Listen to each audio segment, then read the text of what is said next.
Sir, sino po sila, sir? Christian Escobar, or you can call me as CK. Okay, Boss, anong auto itong dala natin, Boss? Revo Tamaraw VX200J. GA. Okay, Boss, ito may tema ba yung auto natin? Ano ba? Ang target build ko talaga dito is Euro. Euro. setup. Usapang Euro install ta. Boss Chris, syempre, very curious sa mga ka-auto natin. Paano ba kayo nahilig sa pagkokotse? Sige po. Actually, ever since na maliit pa ako, mahilig na talaga ako sa mga sasakyan. Siguro naman ako na rin kay ma'am, kasi yung airmat ko mahilig talaga sa mga sasakyan. Ayun. Si So, Mami pa, si Mami. Si Mami talaga, driver talaga siya. Way back, kadalagaan niya, ang mga minamaneho nun, mga OTJ, pampasaherong jeep. Talagang pang malakasan talaga. Pangmalakasan. Pang At malakasan. yung dreams, just to share lang din, yung dream setup niya talaga ngayon, 4x4. Which is sabi ko, sige, ipunan ko tapos bibigay ko sa Ayun, kanya. Diyos ko, sana all Boss Chris Boss Chris, syempre dito sa Auto Culture, ito, familiar ka na dito. Check natin interior, exterior, tsaka engine bay. Okay lang, boss? Sure. Pwede. So, Tough long battery. Tough and long battery.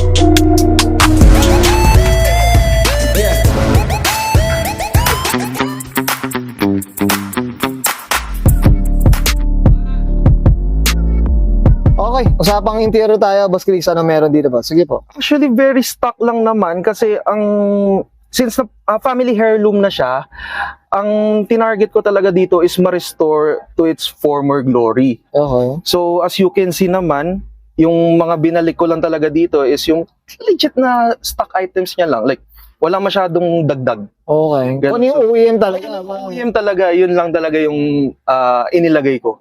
Binalik ko lang talaga. Yan, mga auto. Ito, boss, pati ba yung mga leather seat natin? Leather seat ever since 2002. I forgot kung saan sila nagpakabit ng mother ko, pero Ito pa yun. ito pa yun. Grabe. Ito pa yun. Restoration lang talagang Pero ginawa ko. boss, hindi siya luto, mga ka-auto. Sabay kasi nakatint rin kasi. Nakatin, sir. Oo, nakatin. Ay, sir. Tsaka yan, mga ka-auto. Yan ang gusto ko sa Revo. Merong aircon dito sa likod. Second row, sir. Walang po problema yung pagka mainit. Kaso, ang problema lang natin, syempre, dala na rin sa kalumaan.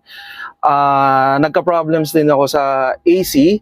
So, ang ginawa ko dito, technically parang overhaul na rin yung ginawa ko dito. So, palit condenser, palit compressor, palit evaporator, palit expansion valve. So, ngayon, mga tropa ko na sumasakay, even my family, si Ermat, yung mga kapatid ko, so sabi, maski katiri ka ng araw, wow, ang lamig. Ang lamig. Ang lamig. Juma jacket dapat Juma jacket. Juma jacket dito, Diyos ko. Boss, PM tayo dyan sa ako saan nagpagawa dyan. Walang problema, Okay. sir. Boss Chris, okay na tayo dito sa loob. Check Okay, natin okay. labas. Okay na po? Okay, so, sir. Tara. Okay. Sa pang exterior tayo, Boss Chris. Ano meron dito, Boss? Okay, for the exterior naman, actually wala talaga akong plano Okay. wash over hilamos. Kung hindi lang talaga ako nadali na nag-i-ibig. Kasi hindi ka to. Wala, hindi na ako binayaran. Kaso ano nga naman kasi, ang nangyari kasi dito previously is yung 4 panels from the driver's side, isang mahaba yan mula sa harap hanggang dito sa likod. So, nung pina-check ko kasi to sa pintor ko, sa naglalatero sa amin, sir, kung ipapa-restore, papa-repaint, or papa-fix mo lang itong side na ito, hindi napapantay sa kulay sa kabila. Oo, So, ang suggestion niya, pahilamusan mo na ng Wash over na lang. Wash over na para magpantay. So, dagdag gastos. Well, tiket mata na lang. Matay, no? Pero isa lang din ang masasuggest ko. For example, nagkaroon kayo ng issue na nabangga kayo tapos hindi kayo binayaran or whatsoever. Hindi nag-commit doon sa pinag-usapan na kailangan by this day bayaran or by this month bayaran.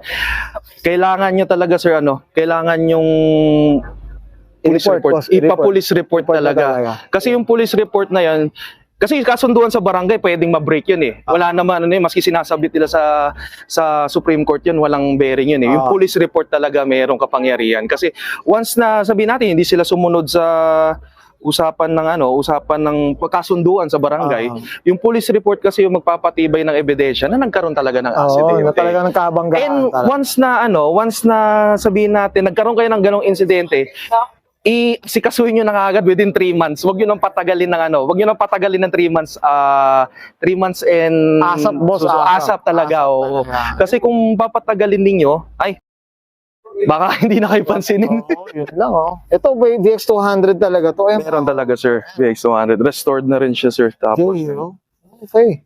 then, Sige, boss. Dito sa gilid, boss, boss Chris, din. Ito, regarding sa mugs natin, suspension, anong kwento, boss? Sige. yung sa suspension natin by Boss Will from Willworks. apply Yan, dyan. Willworks. Boss Will. Yan, sana naman, boss Will. Itatag natin yan si Boss Will. Yeah. So, Babait yan. Sige, boss. from Valenzuela rin. So, yun. Ito, ano ba lang mugs natin, boss? Ang mags natin, sir, VLF 38. Uy, I'm not sure if 38 or 35 model siya, pero ang Oh. size natin dyan is sa gulong, 205, 50, 17. Tapos yung specs ng mags is 17 by 7.5, tapos 5 holes by 114.3. yun. Kompleto. Then, naka-spacers na rin yan na 0.32 by Mr. Offset. Ito. Okay. Kasi ang ano dito, maarte yung gulong sa harapan. So Okay. kailangan talaga bigyan ng allowance in order for the car to fully turn. Yun. So maarte talaga siya. So aside sa ibang sasakyan naman kasi di naman ganun kaarte. So minsan plug and play lang. Plug and play lang no? Ito kasi hindi basta-basta Kailangan din talaga. hindi basta-basta makakapag tawag mo dito, Turn talaga. makapag-turn or kaya hindi basta-basta mags ang dapat ilagay. Dapat pinag-aaralan talaga. Well said. Ayan. Boss, dito, may mga visor na rin dito. Tong visor neto OEM pa rin siya. Oo. Ever since na inilabas sa kasa, yan Toyota, pa rin. mga ka-auto, yan pa rin siya. Ang ganda ng kulay, mga auto sa bahay, tsaka to, bagong repaint lang to eh. Okay, boss, ito sa harap, meron bang napalitan? Boss Chris? Actually, lahat tong sa harapan, Uwi na talaga. napalitan siya Okay. due to numerous accidents being involved. Like yung dito sa left side na ito, Okay. last August 2023, biglang, ewan, talaga So talagang boss, medyo restored na rin talaga yung mga ilaw, ganun. restored na rin siya, sir. Kaya ang lilinaw, mga ka-auto, ang lilinaw. Yun, that's it. Boss Chris, okay na tayo sa labas. Usapang Okay na, makina sir. tayo, check natin. Okay, sir. Usapang engine bay tayo. Boss Chris, ano meron dito ba? Sige po. Yung makina ng VX200 natin, sir, is 1RZE or technically 2.0 ng gas engine. 2.0 gas okay. engine, naturally aspirated. So, marami na rin naman napalitan dito. Okay. Yung radiator niya, naka-aluminum, na rin. Ay, oo. Naka-alo na rin siya. Kasi yung Tanso, believe it or not, tumagal ng almost 20 plus years Okay. bago ako nagpalit. So lately lang ako nagpalit ng alo para mas mabilis yung lamig niya and mas maganda yung cooling System, no? function ng makina. Okay. Tapos technically, ang alaga ko lang dito, change oil. Okay. Tapos syempre as someone owning an old car, kailangan very alert ka sa changes in engine sound, engine feeling, yung paano manakbo ang sasakyan.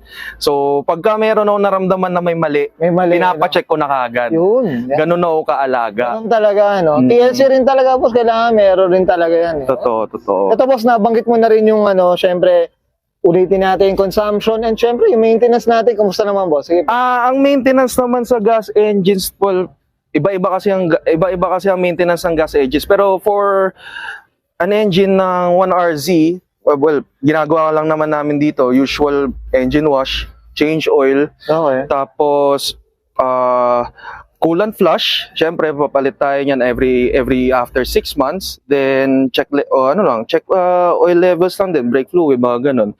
Then, yung AC, bagong palit na rin ng compressor. Okay. Then, yung... Puti pa, mga ka-auto. medyo bago-bago pa. Bago. Then, yung sa na rin naman, napalitan ko na rin yung cutback nito, exhaust. Okay. Kasi yung time na pa-inspect ako, medyo nagtitigyawat na, tapos medyo powdery na in terms of texture. So, ang sabi kasi ng technician, Parang... pwede pa 3 years, pero sayang kasi yung promo eh. Oh. So, shout out kay K-Racing. Yun naman pala. K-Racing, yan. Tsaka nila ako nagpakabit ng cutback exhaust. Yan, importante, boss, yung maintenance din talaga. Yes, sir. Yes, sir. Magaling ang sasakyan natin. Lalo yung mga... Sir, lahat naman, sir, tagal basta inaalagaan ng maigi. Yan, well said. Saan? Diyos ko. No comment tayo. Oy, boss please, okay na tayo dito sa makina, boss. Yeah, okay yan guys, nakita natin interior, extra engine bay. Siyempre, usapan nga na tayo, Euro-inspired dito kay Boss Christian Escobar. Boss Chris, ano tayo? Siyempre, shout out na tayo, boss. Give mo go po. Okay, so shout out sa family ko, sa friends ko, sa mga barkada ko from DLSU, from Notre Dame of Greater Manila, mga tropa ko dyan. Then, shout out din sa sa nag-ayos ng sound system ko, Team Forecast. And then, Wheelworks, nag-lower ng suspension ko, Grupo Toyota, yan. And sa sa aming OG group, Revo Nation, Revo Club, Revo Philippines, yan. Yan, no? Gusto, dami na. Sa mga, mga naka-AUV, tama ba? Ay, sorry. AUV Pinas, sorry. Siyempre, up tayo dyan. AUV Pinas, oo. Okay, that's it. Boss, Boss Chris, okay na, boss? Okay, sige, subahin ka na. And Sir Christian Escobar, pasa ng 2002 Toyota Revo, usapang VX 200J, usapang Euro-inspired, and this is Roll.